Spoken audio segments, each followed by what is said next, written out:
We are going live in 5, 4, 3, 2. We're live. Good morning, Owasso. This is the Twins with Owasso Live, and this is the Morning Loop. It's currently 8 a.m. like usual.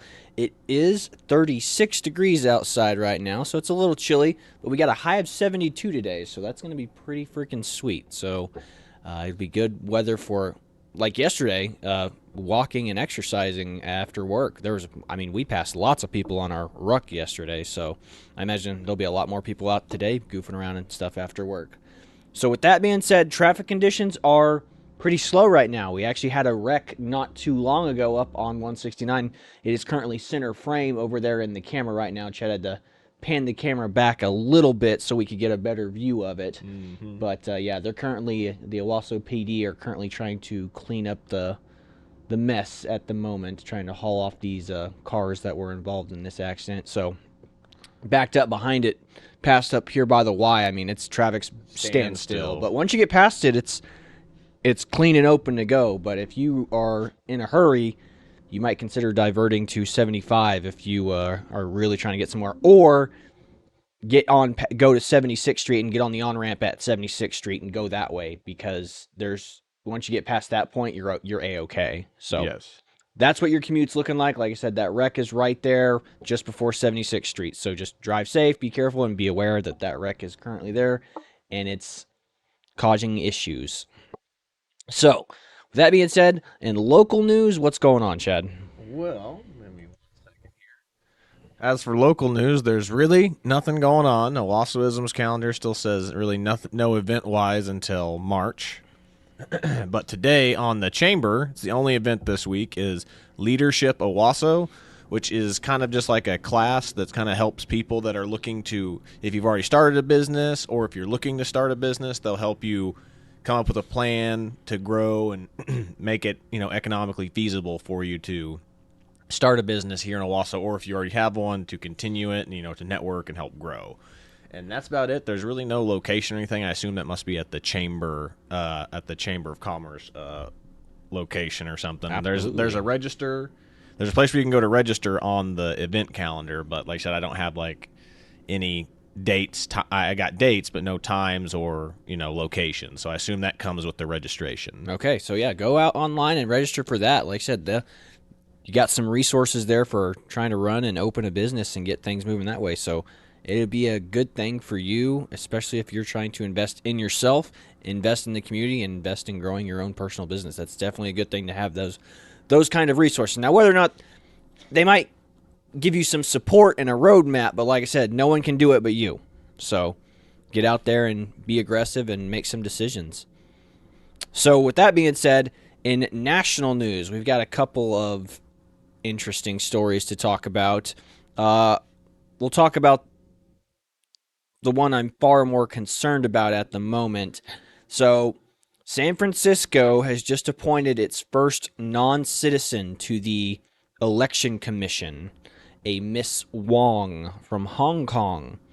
And she says that she's looking forward to signing up non-citizens for voting, which is terrifying because I had a conversation with someone here in Owasso not too long ago going, because I was like, illegal immigration is a really bad thing because the census data and how we elect, how many congressional seats you get is done by population.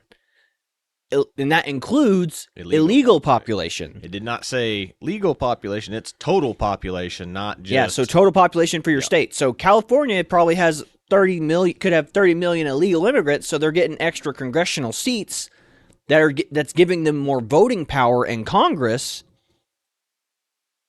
So effectively giving them a monopoly. Now, if we just counted citizens, people who pay taxes, people who are part of the cultural zeitgeist here in the United States, not people who've broken law and come here illegally, the voting demographics would change a lot in Congress. Yes. I think I heard somewhere that if California only counted their legal citizenship population, I think they would lose like 4 to 7 seats. That'd be awesome. So That's the thing. And this woman said that she's excited to help non-citizens, people who don't speak English, people who are not really attempting to. Now, I'm not saying I have a crystal ball. I know for sure these people aren't trying to get. I'm sure there are plenty who are trying to integrate into America. But she's looking forward to signing up people to vote who are non-citizens, who barely understand. Like, and I get it. Like, if you come in here and you don't speak the language, then you can't really understand what you're voting on, which is bad. Like, don't sign up people who don't understand what they're voting on to vote. Like, that's the whole point. We had this conversation once before. This is why young kids shouldn't vote. If you don't know what the law or the bill that you're voting on is, don't vote on it. Don't. The first time I ever remember voting and I was actually reading laws for the very first time, I was like, I don't know what this is. I don't know what this really even means. The language is so strange and written so, weird that I don't really understand what I'm voting for here exactly. And you mean to tell me that me as an 18-year-old kid who grew up in the United States had a hard time comprehending what this law meant is able to vote, and you want somebody who can't probably read. English isn't their first language, and probably not the best, speaker or reader or whatever, reading this super hard to understand document. Yeah. I don't get it. I just don't get it. So, like I said, again, she specifically said she's looking forward to signing up non-citizens to vote. This is a problem. And if you don't think this is a problem, you're part of the problem. Taxpayers are the ones who should be voting. People who don't pay into this and people who are just reaping these people are reaping the benefits off the system. I saw a post today on Instagram from Forever Based Media, and they were talking about how under the Winter Shelter Act passed in New York, they're sheltering all these illegal immigrants in super nice hotels, and they're getting paid. They're getting free square meals a day. That, like, we're talking a $14 breakfast, a $20 lunch, and a $30 dinner, steak and potatoes and stuff. Like, I mean, that's unbelievable. I mean, and to a lot of people, that's not a lot of money. It's like, but it is a lot of money depending on how many people are being put up in these hotels. Mm-hmm. Well, that too, and we have our own homeless population. Getting to our own homeless population, and the fact that I know college kids and people who just moved out to New York that are sharing a one bedroom apartment with four six people. Yeah, exactly, and these people are being put up in hotels for free. Yeah. Or not on for free, government, on our we're taxpayer paying for dime. Yeah, at least in New York's case, probably more like New York taxpayers' dime, but I'm sure there's probably some federal funding going into this as well. So these illegal immigrants are reaping the benefits of our society without properly integrating into it. So that's a problem. And now it's not even illegal immigrants from Mexico.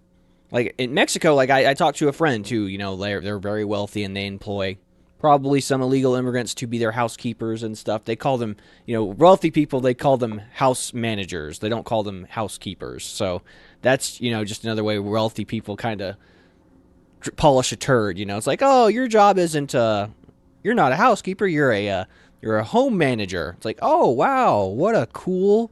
It's like, but it boils down to your house cleaner, your cleaner, essentially. So anyway, my buddy was having a conversation with him. He goes, yeah, I was like, what? So what are they doing here? Like, what's their plan? They go, well, he goes, they just want to make about $40,000 and they want to move back to Mexico and they'll retire. They won't retire wealthy, but they'll retire comfortably. They'll be able to live off that for a long time in Mexico.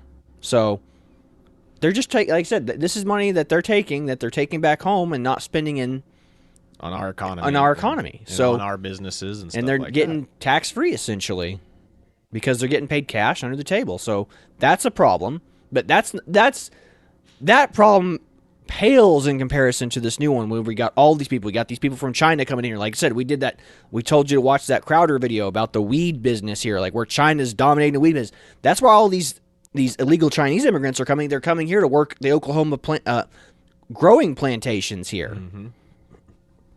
And then, like I said, again, they're using there's a huge prostitution ring or brothel ring being brought up here in Oklahoma, all a bunch of Chinese girls, and that's what they do. They traffic these girls, and they let these girls work in these come to these grower facilities so these guys can get their rocks off and be content working in this weed farm environment by having very little to do other than just farm it, grow it, cut it, bag it, and then they bring the entertainment in at night. So it's scary stuff.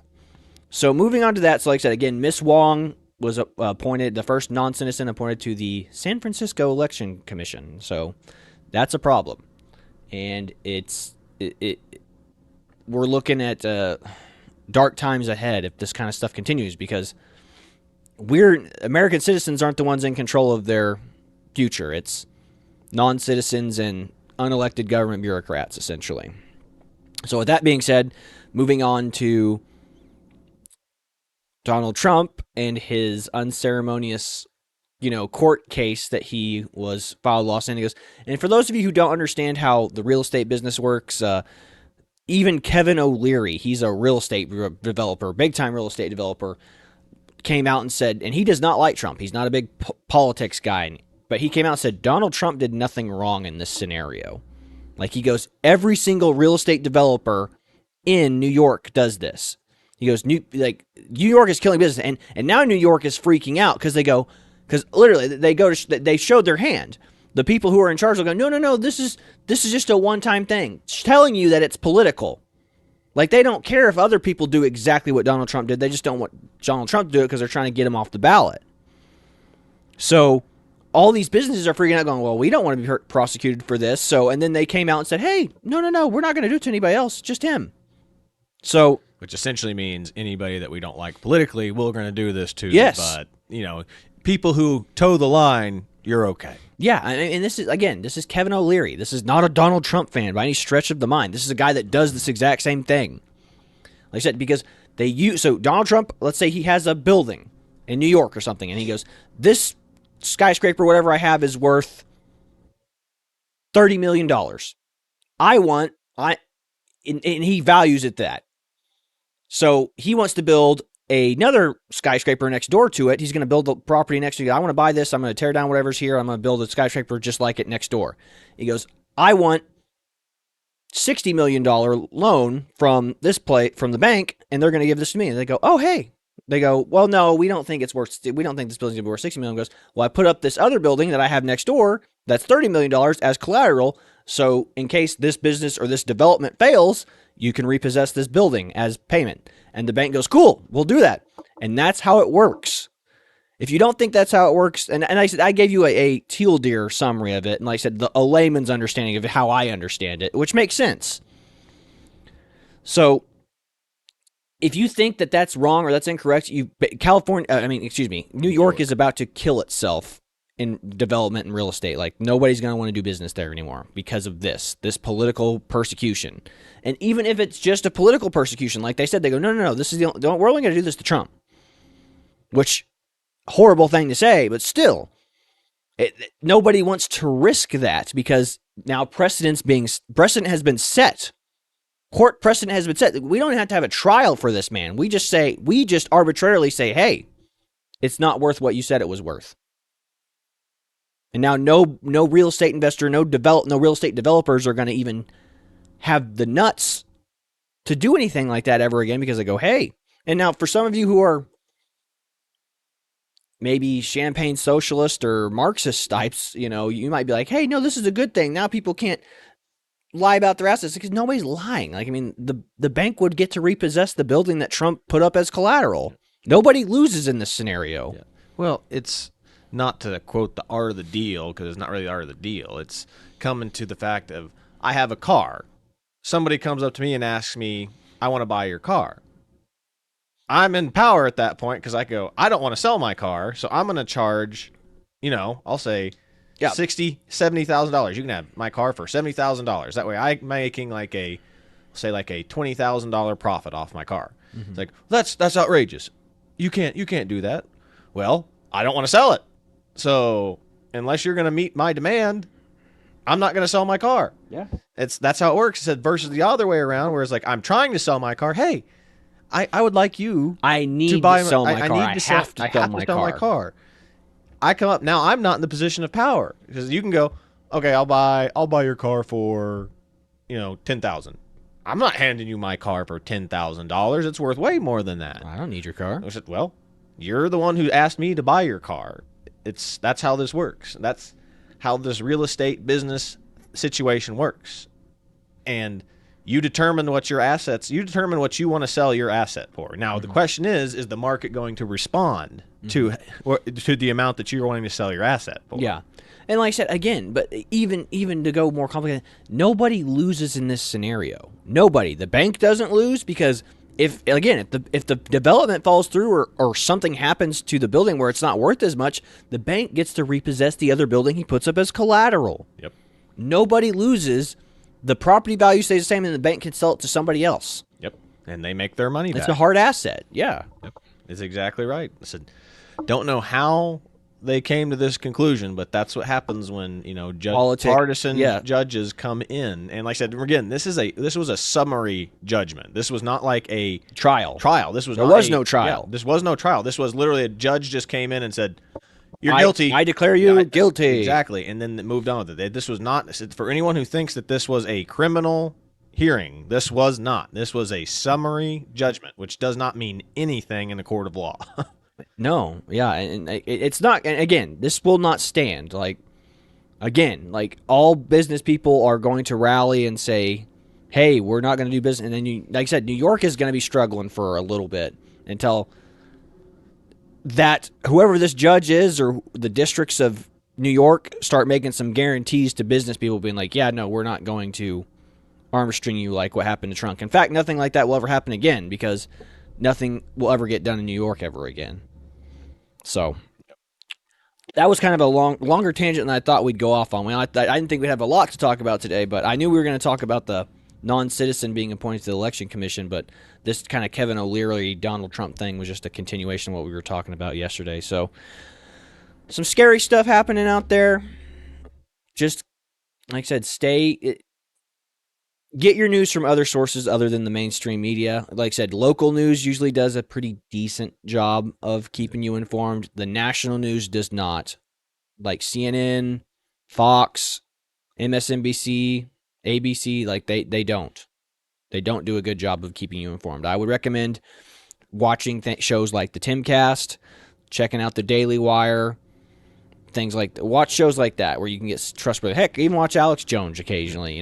Get some more entertainment. Independent sources like even Matt Taibbi. Yeah, Matt Taibbi is a great one. Yeah, there's a bunch you can get it from, but just anything mainstream is pretty sanitized. And for people who say that politicians are bought and paid for, if you don't think that your mainstream media people are bought and paid for by their advertisers, I can guarantee you you're wrong. Yeah, I mean they have that proof of that girl saying I had the Jeffrey Epstein story and they told me to bury it. And so she's like, I was so excited to report on that and they told me not going to happen.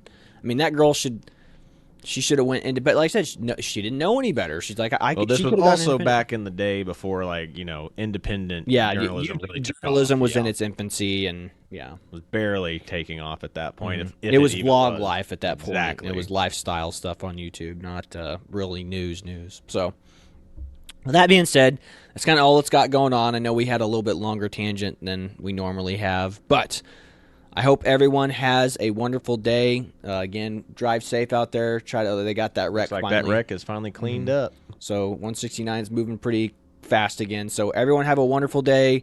Drive safe out there. This is Twins with the Owasso Live, and this was the Morning Loop. God bless y'all.